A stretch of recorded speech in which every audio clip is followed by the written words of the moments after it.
The story begins with a boy blushing as he stood, gripping his chest. Even when he thought about all the content of the game, he knew, even in real life, the girl in front of him was his favorite. She was Alexandra of Chevalier, the game heroine he loved the most. She stood there with a soft smile while looking at him with puppy eyes. The world they were in came from a game called Engage Hazard. It was a chat-based RPG filled with comedy, romance, and adventure. In the game, players could meet cute girls and unique heroines and try to make them fall in love. The goal was to become the next king by marrying the best fiancé in the world. However, the boy wasn't the main hero of the game. Instead, he had become Harold de Halvaz, the third prince of the de Halvaz kingdom, one of the most powerful countries in the western region. Harold was someone underhanded, despicable, and was easily controlled by people in power. The worst of the worst, nicknamed the Incompetent Villainous Prince. The boy realized he had somehow become Harold when he woke up that morning. When he opened his eyes, memories of his previous life came back to him. It felt like something straight out of a Reincarnation manga. In his past life, his name was Tachibana Haru. He was a quiet college student who didn't have many friends. Since he didn't fit in well with others, he often spent time playing games. That was how he found Engage Hazard, and even despite spending a lot of money on it, now, he was stuck living as Harold de Halvaz, the worst character in the game. In the original story, Harold became jealous of the original game's hero and started a rebellion. It failed though, and Harold was executed. The boy didn't want that to happen. He found out he was now only 13 years old, and the main story of the game wouldn't begin until he turned 16. That gave him 3 years. Since he already knew the game's whole story, he decided to change his fate. He promised himself he would survive and even save a girl who was supposed to die in the game. Afterward, Harold wore some clothes he thought looked silly. He asked the maids nearby what they thought, but they just smiled awkwardly and said it looked fine. He didn't believe them. He found his clothes lame. In his past life, he always wore black clothes, so he felt uneasy wearing flashy ones. So he ordered the maids to bring him a black outfit instead. When they did, he put it on and decided that this was what he would wear from now on. After that, he realized it was time to go to the meeting, so he rushed out. But before he could leave, a maid called him and handed him a handkerchief. He then recalled something related to it. In a short flashback, he found a girl crying inside a closet. He handed her a handkerchief and told her not to cry anymore. After seeing her smile, he thought he should have asked for her name. Someone then called out to him, and Harold rushed to the meeting. Soon after, he got to the meeting place. His father, the king, was glad to see him and said it was nice to have him there. But Harold only said sorry for being late. Then a girl stood up and greeted him. Harold started to remember something. In the game, Alexandra was the daughter of the Duke of Chevalier, the most powerful noble in the de Halvaz kingdom. He also remembered that she was one of the main girls in the game, but her skills were weak, even though she appeared early in the story. In the main story, people called her the Frozen Princess, because she was always cold and unkind to the other girls. Many players didn't like her, and she was always last in popularity polls. If the player didn't pick her romance path, she and her father would end up being punished for planning a rebellion. Even so, Harold liked her the most. If the player followed a certain route, there was one short line she said about the main character. She said she wished that person would notice her. It was a small moment, but it stayed in Harold's heart. Because of that, Harold decided not to be a villain in this world. Instead, he wanted to survive, for both of them. Alexandra looked confused because Harold was staring at her, so he quickly said sorry. His father laughed and said Harold must have been caught by her pretty face. Then, he invited both of them to a tea party. At the tea party, Harold saw that neither of them was talking. He realized he still needed to get closer to Alexandra, or things might not turn out well. He said her name, but she replied in a cold way. He admitted that he hadn't been a good prince and guessed that she didn't think well of him either. Then he told her that she could end their engagement if she wanted, since she probably didn't see him as someone worth marrying. Alexandra looked upset and asked what he meant. Harold raised his voice and said he just needed 3 years. In that time, he promised to become someone she could be proud of. His words surprised her. Then he got down on one knee and said that if after 3 years he still wasn't good enough, he would ask the king to cancel the engagement himself. He truly asked her to give him a chance. She stayed quiet for a moment. Then she said she understood, and that she would decide if his feelings were real. She called her maid Monica, who brought over a sword and a shield. Harold didn't understand what was going on. Alexandra told him she would attack with all her strength and all he had to do was block it. Harold thought it was too much. But when he said that, she gave him a serious look and told him that if he couldn't do it, then maybe he didn't mean what he said. In the end, Harold agreed and took the shield and sword. Alexandra blushed and thanked him. Harold tried to stay calm. He thought he only needed to block one hit and he believed he could do it. But when Alexandra moved, her attack came so fast that it surprised him. The hit was so strong that he coughed up blood and fell to the ground. She walked over and stood in front of him. He stayed on the ground feeling scared and confused. Then he noticed something strange. Her eyes were red. He remembered that this didn't happen in the original story he knew. Suddenly she told him that his determination had been noticed. This made Harold even more confused. Then she giggled and said she was excited to see how he would change over the next 3 years. Hearing that made Harold feel happy and he thanked her. She blushed, got into her carriage, and waved goodbye. After the carriage left, Harold also blushed. He thought this was the first step toward a better future. He promised himself to do his best during the next 3 years. Meanwhile, in the carriage, Alexandra's face turned bright red. She couldn't believe what she had just done. She had admitted that she had fallen in love with him from the moment they first met, and that they were now engaged. She thought it was worth it to secretly ask for the engagement. Her maid said she understood how happy Alexandra was because everything with the prince was going well, but she also reminded her to behave more like a proper lady. Even though the engagement went smoothly, Alexandra said she deserved a little freedom, since her maid knew how she truly felt. Then the maid noticed how red Alexandra's face was, which surprised her. Alexandra looked at herself in the mirror.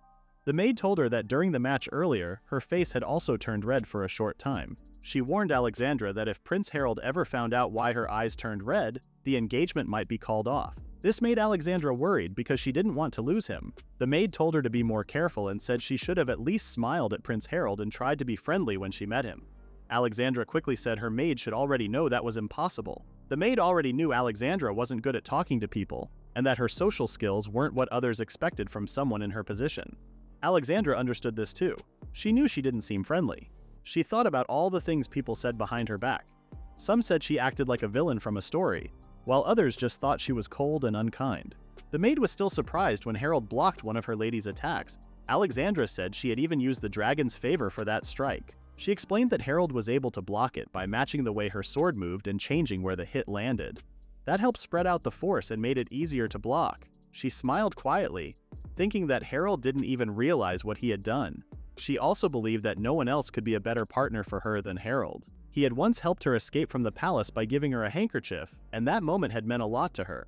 At the same time, Harold was trying to decide what to do next. The world he was in had a battle mode, and if he fought right away, he knew he would lose. He felt stuck even though he had asked Alexandra for 3 years to get ready. The truth was, Harold's stats were a mess. His magic attack and magic defense were high, but the rest of his stats were low. His magic type was dark, but all of his skills used light magic, which didn't fit well. His physical strength was also weak. The only good thing was that he had the maximum number of skill points. Even though Harold had a lot of potential, the real challenge was figuring out how Tachibana Haru would train him. So Harold decided that the first thing he needed to do was find a weapon. Soon after, a maid entered the room and said she would be taking care of him from now on. She introduced herself as Marion CLR. She looked at Harold with an annoyed face. Harold was surprised. The maid standing in front of him was actually another heroine from the game. In the story, she was supposed to work for someone named Wilfred. She bowed and told Harold he could ask her for anything he needed. Feeling nervous, Harold thanked her. As she walked away, she quietly whispered that she was unlucky, then closed the door behind her. Harold started thinking about himself. Maybe he was just proud on the outside, but quick to give in to stronger people. He was known as the Incompetent Prince. Being treated this way wasn't very easy, but it helped him stay out of the spotlight. He could avoid attention and live a quiet life with his fiancée, which was what he really wanted. He also thought that in 3 years this maid might end up working for Marion. He just hoped he wouldn't disappoint himself by then.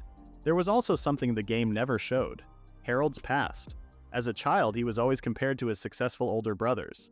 Unlike them, he couldn't use the royal family's special crest, and he wasn't as skilled either. Still, he worked hard to try and catch up so he could earn his parents' approval. But his mother told him that if he couldn't even act as a stand-in for the first prince, then he should at least avoid holding him back. Those words stayed in Harold's heart and hurt him deeply. A week later, Harold woke up and asked his maid for a wash basin so he could clean his face. But Marion didn't respond. He realized it had already been a week since she started working at his place, yet she still didn't do her job properly. He felt like she was being disrespectful. After that, he went to the training area to practice. While training, he thought about how long he had been working hard, but he still wasn't getting better.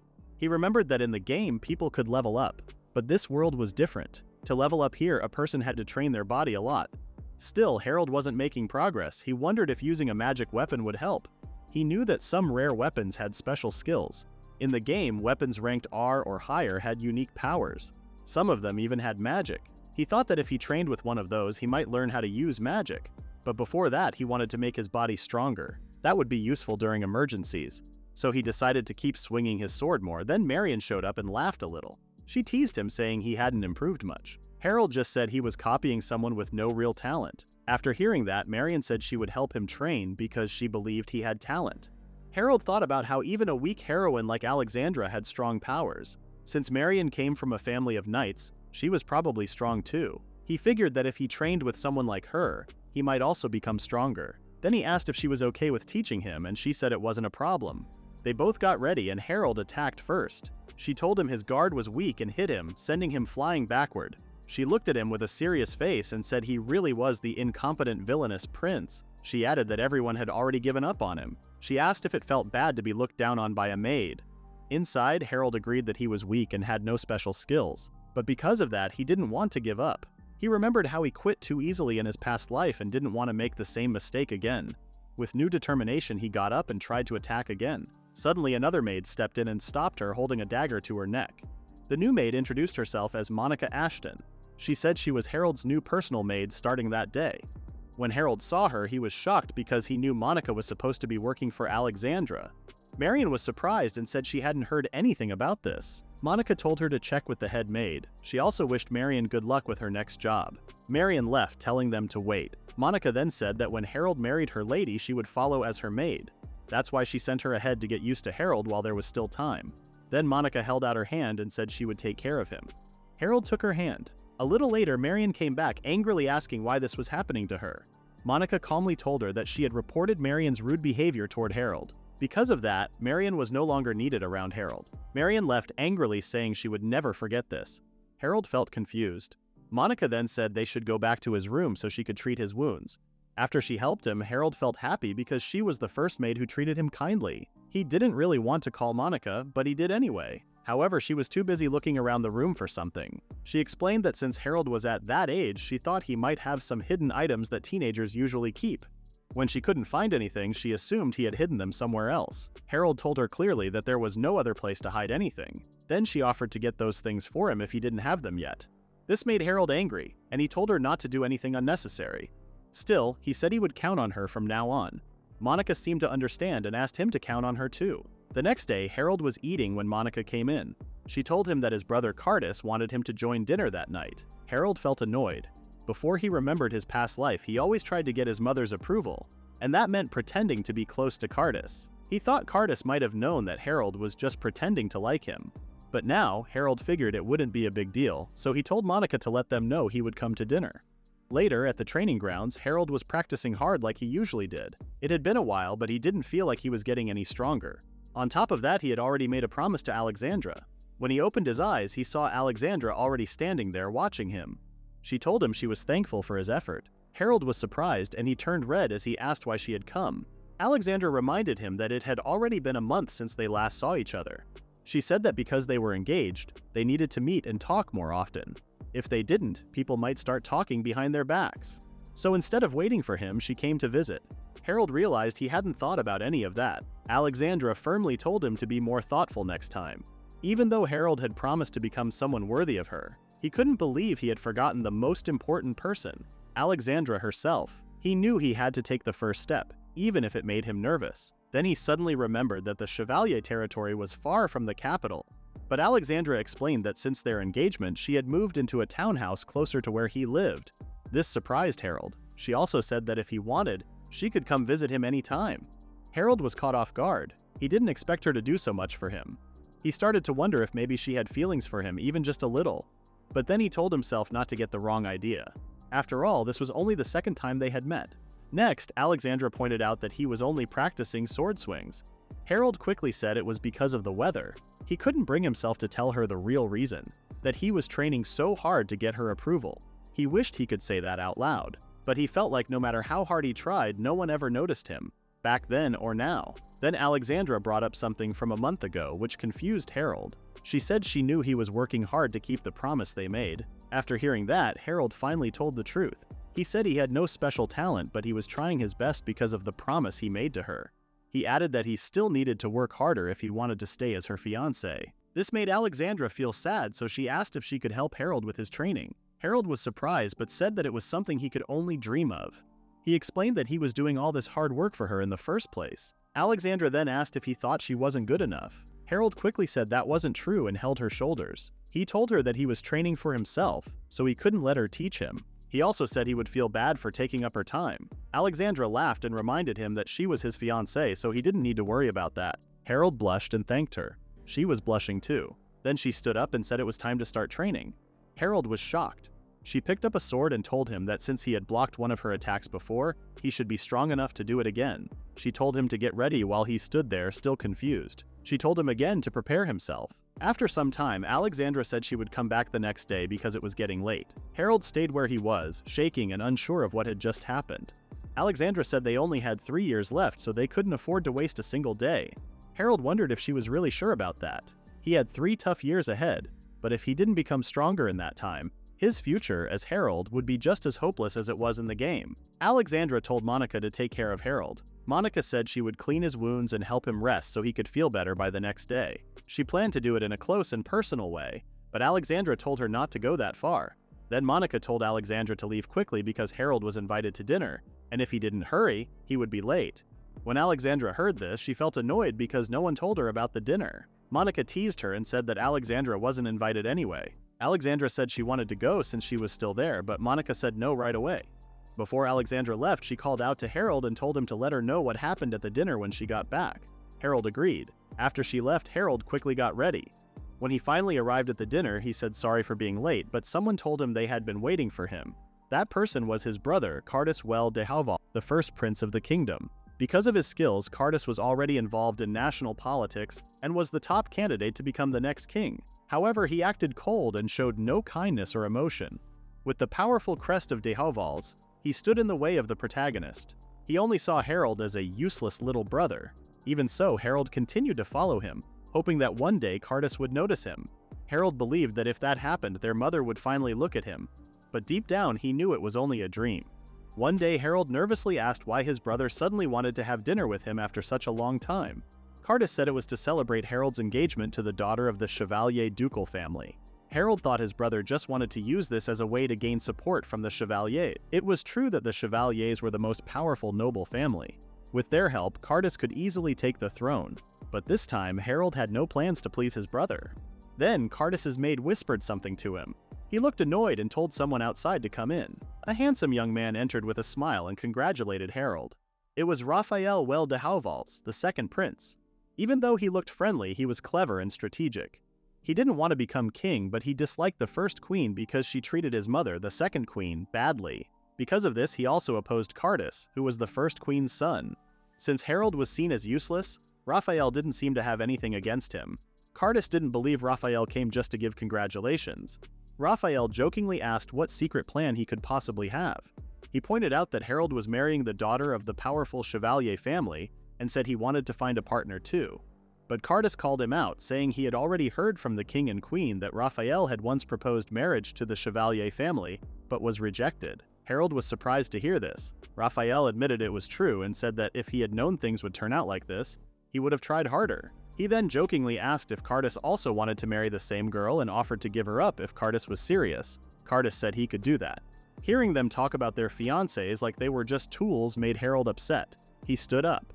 The other two asked what was wrong. Harold said he didn't feel well and politely excused himself. He apologized for the trouble they went through to prepare the dinner. After leaving the dining room, Harold realized that even the things he once thought were just common sense had changed after he got his memories back. He knew this kind of thing was normal in this world. Still, he didn't want to be the kind of person who used women as tools just to succeed, even if that went against what people believed in this world. In the game, Harold had hurt Alexandra, his favorite heroine, just to be accepted by his mother and brother. He didn't want that to happen again. He decided to fight against his fate, not just to survive, but to make sure Alexandra would never have to look sad again. Before he could leave, someone called him Big Brother. It was the fourth prince, Wilfred Well de Hauvals. He was the main character of Engage Hazard. He had no special power, so people called him the one forsaken by God. Others called him the Tainted Prince because his mother was the king's mistress. In the past, Harold had used Wilfred's background as an excuse to treat him badly, but even so, Wilfred stayed kind and respectful. He had come over after hearing about Harold's engagement and congratulated him. Harold, unsure, asked if he was really okay with it. Wilfred smiled and gave him a proper congratulations. Harold found it hard to believe. He wondered if there was some kind of reconciliation route like in the game. Then he noticed someone standing behind Wilfred. It was Marion. She had become Wilfred's maid, just like in the game. Now, Harold understood why she had been so angry before. People treated Wilfred, the tainted prince, even worse than they treated Harold, the so-called incompetent villainous prince. But despite her situation, Marion looked happy. She was clearly behaving differently from how Harold acted in similar moments. He wondered if this was just how heroines naturally acted around the protagonist. Wilfred also thanked Harold for Marion. Since Harold had fired her, she had become Wilfred's personal maid. Wilfred said he was grateful. Marion also thanked Harold, saying she was happy to serve her true master. Harold could only accept it. It seemed like he had no chance of truly getting along with the protagonist. Soon after, Harold looked completely worn out. Alexandra had already heard what happened. She couldn't believe that someone like the tainted prince, along with a maid from a fallen noble family, had treated her Harold so badly. She even thought about using the power of the Chevalier family to deal with them. But Harold told her not to. Alexandra then said that Harold needed to become stronger to help prove their engagement was serious. But after all his training, Harold still looked weak. If this were just a game, he could have easily improved by spending money. Alexandra started to worry and thought there had to be a better way to help him grow stronger. She figured that finding the right weapon for him should be their first step. In the game, Harold's main weapon was a spear. But now, Harold wanted to use a shield instead. Alexandra was surprised. For the past month, Harold had been thinking deeply about his choice of weapon. A shield was usually used by characters with low defense who focused on magic. It actually fit someone like Harold really well. But the real reason Harold chose the shield was because he once managed to block one of Alexandra's attacks. That moment stuck with him, especially because she praised him for it. That praise meant a lot, and it helped him decide. Alexandra said the shield was a great choice. She believed that one day, Harold would be known as a strong and unshakable defender. She held his hands and promised to help him become stronger. After that touching moment, she told him it was time to begin his shield training. Harold nervously asked her to go easy on him. After some time, a tired Harold thanked Alexandra for the training. Alexandra saw that he had improved a lot over the past 3 months. She said that an ordinary person wouldn't have been able to land a single hit on him. Harold had gone through tough training every single day. Even so, he still wasn't able to block more than 20% of her attacks. Alexandra told him to be more confident. Even though it was only 20%, no one else could block her sword at all. In fact, in her whole family, only Monica was able to do that. Still, she was worried because Harold kept training and wasn't paying enough attention to his studies. Harold told her not to worry. He couldn't mention it, but as a former college student, he believed he could still learn well. Alexandra understood and told him that training was over for the day. She excused herself and walked away. Later that afternoon, while they were having tea, Harold asked his beloved to help him find a shield that was perfect for him. He said he wanted the jet black shield Kasparig. Alexandra and Monica were surprised. Alexandra explained that the shield could only be found by defeating the demonic beast Kasparig, a monster that lived on Morn Island. People said not even 1,000 soldiers could beat it. Monica then told Harold to think again. She said it wasn't just about getting the shield, he might lose his life trying. But Harold still insisted that the jet black shield Kasparig was the only one for him. He couldn't imagine using any other shield. It was the only high-level shield that worked for someone like him who had the dark attribute. The only way to get the shield was to defeat the mid-boss, Kasparig. The shield had a special skill called Snatch. This skill would let one attack from far away using dark magic claws. It also had a chance to cause instant death and could grab dropped items from a distance. Harold knew he couldn't do it alone. That's why he was asking them for something so difficult. He said it was okay if they said no. Alexandra said she was just worried about him. They stared at each other for a moment before she finally gave in. She understood what he wanted, but she told him not to try anything too dangerous and to listen to their orders during battles. Feeling excited, Harold said he understood. The three of them reached Morn Island. But before they could start exploring, a small black cat appeared and warned them not to enter its boss's territory. Harold thought the small cat might be the creature they were looking for. Alexandra said a Kasparig was supposed to be big like a lion. Monica agreed and said a cute kitten couldn't be it. The black cat warned them again, saying its boss was very strong and scary. Harold picked up the cat and asked if it was really a Kasparig. The cat said yes. Harold then asked why it didn't look like a huge lion-like beast.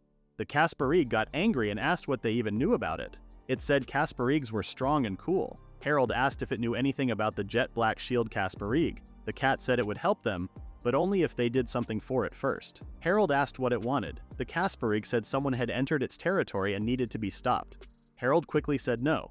The Kasparig asked if he really wanted the shield. Harold replied that he wanted many things. He remembered that Casparigs were now known as legends and were once dangerous creatures. But since this one was asking for help from humans, it must have been dealing with something it couldn't handle alone. Still, Harold didn't want to risk the safety of the people he cared about.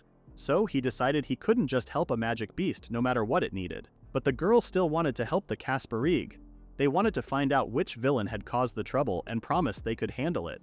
Harold reminded them to turn back if things got too dangerous. The Casparig didn't mind and let them go on. Soon, the group came across a strange and terrifying monster. It had the color of beauty and looked as white as snow, but the rest of it was awful to look at. Its eyes were sewn shut and it looked like a giant, disgusting pig. This creature was once a holy beast and a messenger of the gods. Now it had become a powerful monster known as the gluttonous beast Henwin, a raid boss. Monaco quickly said they should run away, but before anyone could move, the Casparig charged at the monster, shouting that it would get revenge for its mother. Even though it was blind, the Henwin managed to hit the Casparig and slam it to the ground. Harold didn't know what to do. If they left the Casparig behind, he wouldn't get his shield.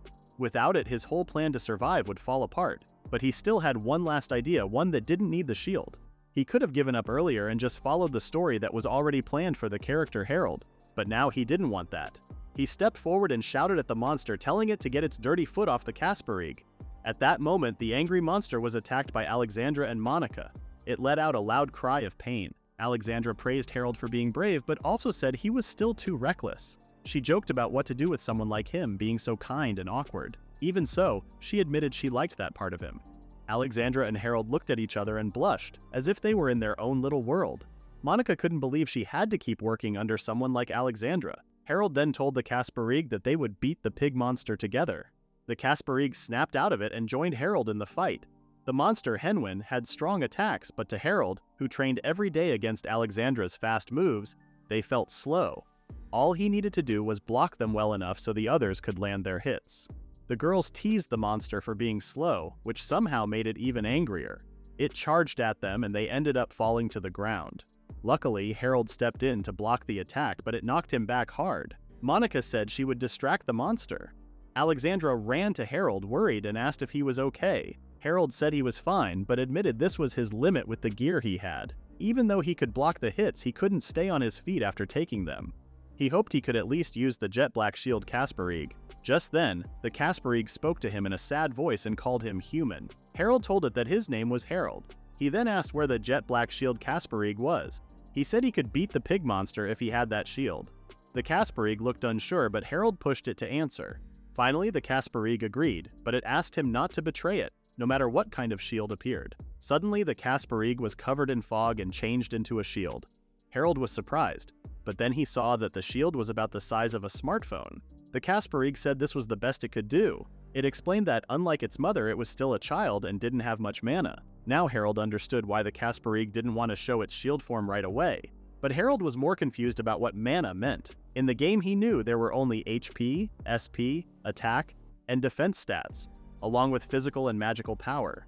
There was no such thing as mana. The Casparig was shocked that he didn't know, since humans were supposed to use mana too. Harold told it that he didn't have mana or anything like that. At that moment, Alexandra got his attention. She started to explain that mana was something every living creature had. She said it was different for each person and was needed to use blessings or gifts. She was sure that Harold had heard of it before. Harold finally understood. In this world, SP was called mana, and skills were known as blessings. He gave a small smile and asked the Casparig if mana could be shared with others. The Casparig said it could receive mana from people. However, it explained that it needed the same power level as its mother to make the jet black shield Casparig. It required a huge amount of mana, and if it took that much from Harold, he could run out and collapse. Harold joked and asked if the Casparig was getting worried about him. Then he told it to take as much mana as it needed. The Casparig tried to warn him again, but Harold just told it to hurry up. So, the Casparig wrapped itself around Harold's left hand and said not to blame it if something bad happened. Meanwhile, Monica was in trouble. A pig monster had her cornered. Alexandra rushed in to help and started fighting back. She told herself that she had to stay strong. Right before the pig monster could charge at the girls, Harold stepped in and shouted that it shouldn't touch anyone he cared about. He blocked the attack and asked if the girls were okay. He said he would stop the monster's attacks and told them to use that chance to finish it. The girls replied that they would handle it. Harold was amazed as he watched the monster struggle in front of him.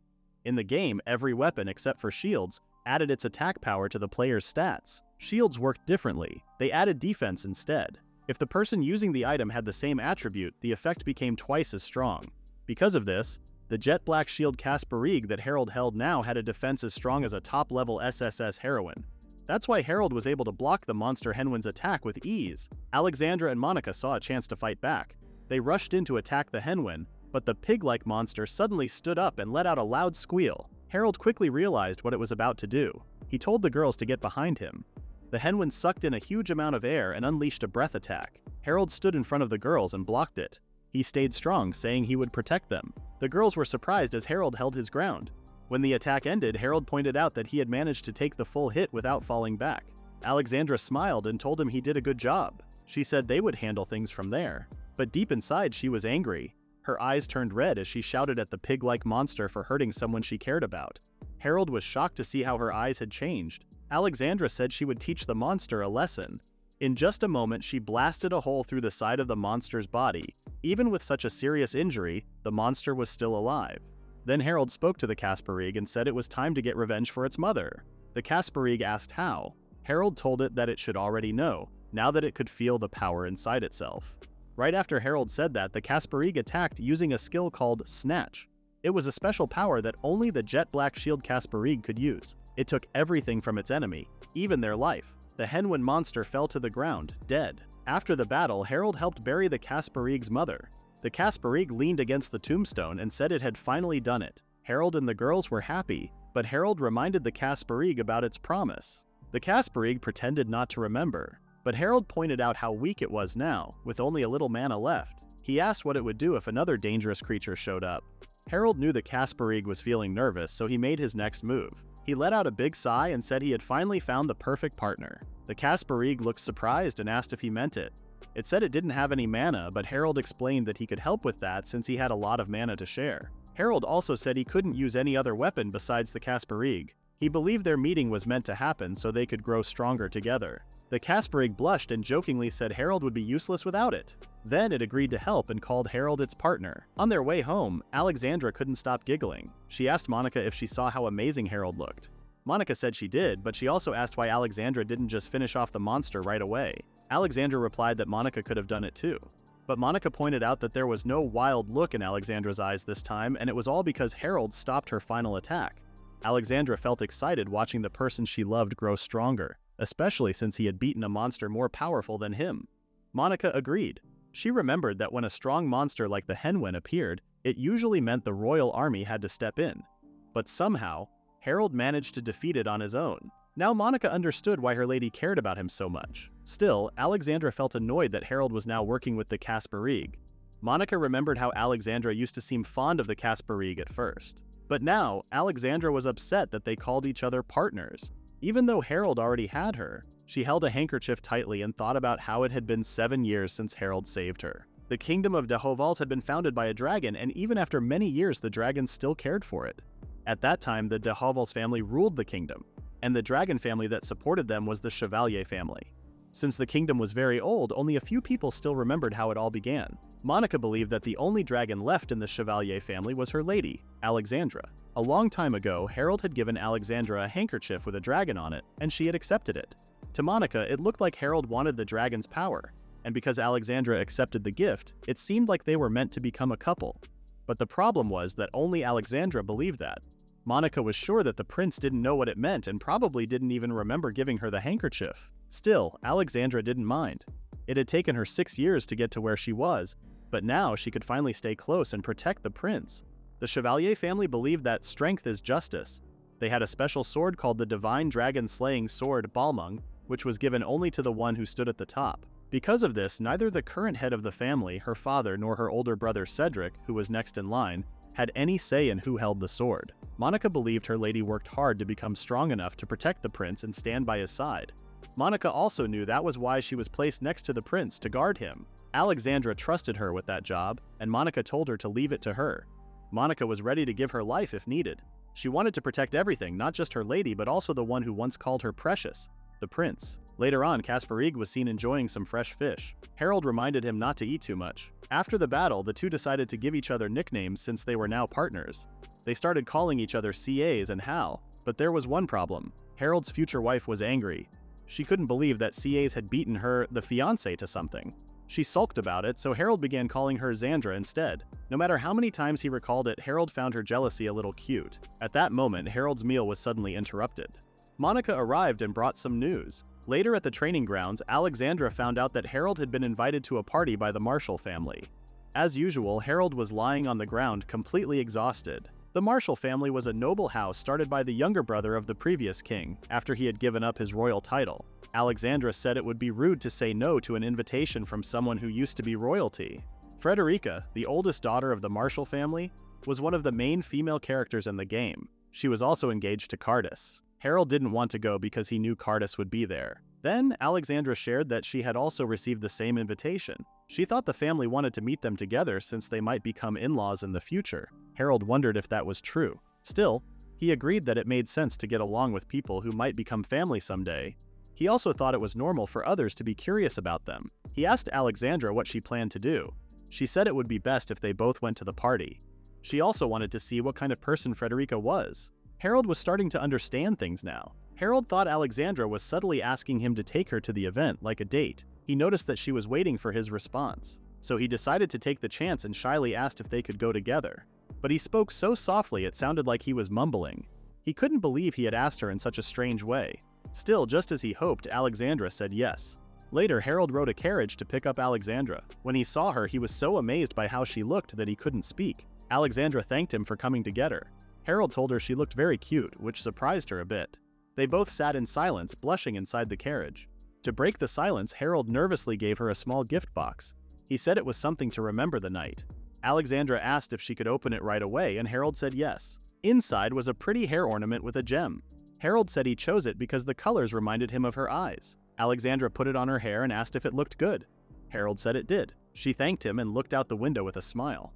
Harold wasn't sure if she really liked the gift, but he was happy that Monica had helped him buy it. He still couldn't believe that someone like Alexandra had accepted him, the one everyone called the incompetent villainous prince. He wondered if it was just because they were engaged, but even that didn't fully explain it. He felt like he had already received so much from her. Deep down, he wanted to ask why she accepted him, but he didn't have the courage to say it out loud. Alexandra told Harold that they had finally arrived. Harold offered his hand, and Alexandra thanked him. They walked into the mansion together. Just as they expected from the Marshall family, there were many guests at the party. Soon after, they noticed some guests looking confused. They were surprised to see Wilfred and Marion at the party too.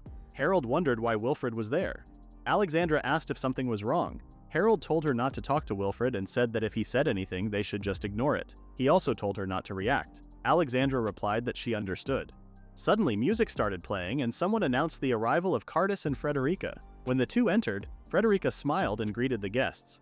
Harold thought she looked very beautiful, just like one of the heroines in the game. Alexandra then asked if Harold liked girls with large chests like Frederica. Harold quickly said that wasn't true. Then Frederica walked up to them and thanked them for coming to the party. Harold said they should be the ones thanking her for the invitation. When he tried to introduce Alexandra, Frederica cut him off and greeted Alexandra in a cold tone. Alexandra thanked Frederica for inviting them. Frederica gave her a sharp look and said she heard that Alexandra got engaged. Alexandra said it was thanks to everyone that she was able to get engaged to a great person. But she couldn't ignore how rude Frederica had been to Harold earlier, and it felt like Frederica might be mean to her too. Frederica got nervous and quickly walked away to greet other guests. Harold thanked Alexandra, though she didn't really understand why. Just then, Wilfred and Marion walked up to them. Harold asked what Wilfred wanted. Wilfred said he just saw them and came to say hello. Harold told him to leave if he didn't have anything important to say, but Wilfred asked him to wait and wondered if Harold was curious about why he was invited to the party. Harold said he wasn't, then walked away with Alexandra. He told his younger brother to enjoy the party without him. Wilfred and Marion just stood there, watching them leave with unhappy looks. Later, out on the balcony, Alexandra asked Harold if she could take a break to freshen up. Harold said yes. He thought that ever since Wilfred showed up, Alexandra's mood had changed. He remembered that she was someone whose feelings were hard to read. He started to wonder if she might fall for Wilfred, just like in the game. Suddenly, Cardis walked up to Harold. Harold was shocked to see Cardis of all people catching him there. Cardis asked if he was having a good time, and Harold said he was. Then Harold asked if Cardis knew that Wilfred had also been invited to the party. Cardis smiled and asked if Harold was surprised. Cardis explained that the king had told him to bring Wilfred into his group. Harold didn't expect that. Cardus went on to say that the king was worried about Wilfred's situation because he didn't have a proper place in the palace. The king couldn't help Wilfred directly because of the first queen. So the king chose Cardus to protect Wilfred and make sure no one could hurt him easily. Cardus said the party was also meant to show that Wilfred was now under his care. He then mentioned how Harold usually accepted invitations from the Marshall family right away, but this time he took longer to respond. Cardus believed Harold already knew what was going on. Before leaving, Cardus told Harold that he should start looking after their little brother from now on. Harold was left speechless. Soon after, Alexandra came back and asked if something had happened. Harold explained everything to her. Alexandra wondered what the first prince had been thinking. Harold didn't know either, but he believed that Cardus already understood the risks of bringing Wilfred into his group. For some reason, Harold could imagine Cardus actually enjoying the situation. He guessed that his oldest brother had made a deal with the king and accepted Wilfred as part of it. Alexandra then asked how Harold planned to act around Wilfred from now on. Harold said he wouldn't do anything. Whatever his brothers chose to do was not his concern. He didn't want anything from them, now or ever. Still, Harold knew deep down that his feelings were just jealousy. It made sense that Alexandra cared about the main character. He felt bad for her. She wanted to help, but there was only one thing he could do. Alexandra giggled. Harold looked confused and asked if something was going on between her and Wilfred. Since he asked, Alexandra explained that Wilfred was the person she hated the most in the world. She said that even if she hurt him again and again, it still wouldn't make her feel better. She even called him an absolute scum. When Harold saw the angry look on her face, it reminded him of something from the game. That same expression was supposed to be for him, after the main character had turned against him. But now, Alexandra was looking at Wilfred that way instead. Alexandra then asked Harold if he remembered what happened 7 years ago. He didn't understand what she meant. She took his hands and told him that on that day, it was Harold who saved her. Her thoughts, her heart, her pride, and even her spirit. She asked him to listen as she shared a story from that day 7 years ago.